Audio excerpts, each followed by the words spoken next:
Hello student. तो अभी हम क्वेश्चन सोल्व करने जा रहे हैं चैप्टर नंबर 7 का इलस्ट्रेशन नंबर 5। क्वेश्चन में दिया हुआ है a light bulb and open coil inductor are connected to an AC source through a key as shown in figure. The switch is close and after some time the iron rod is insert into the interior of the inductor. The glow of the light bulb increase, decrease or unchange as the iron rod is insert. Give your answer with the reason. एक theoretical थोड़ा सा question है। सबसे पहले आप circuit देखो ध्यान से। तो सर्किट में आप देखोगे तो सबसे पहले एक इंडक्टर है और बल्ब है। बल्ब को हम एज ए रेजिस्टेंस ट्रीट कर सकते हैं। क्लियर? मतलब हमारी जो सर्किट हुई वो एक इंडक्टर वाली हुई और उसके साथ हमें दिया हुआ एक रेजिस्टेंस। क्लियर? मीन्स एक आरएल सर्किट हुई और उसको कनेक्ट किया हुआ है कोई एसी सोर्स से।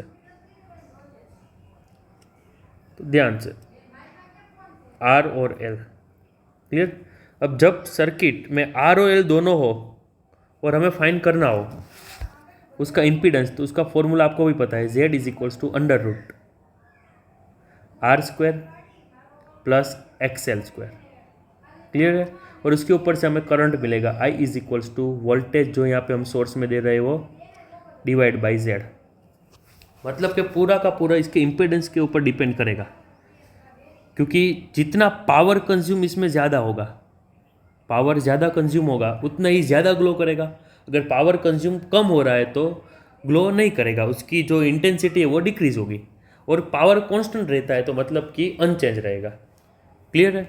तो पावर का फॉर्मूला भी पता है आपको, P is equals to I square R. मतलब आर तो चेंज नहीं कर सकते, सर्किट का करंट देखना है तो करंट हम यहाँ पे जेड से ही पता लगा पाएंगे। अगर जेड बढ़ेगा, जेड इंक्रीज होगा तो मतलब करंट डिक्रीज होगा। क्लियर है? और वाइस वर्सा, अगर जेड डिक्रीज हो रहा है तो करंट हमारा इंक्रीज होगा। क्लियर?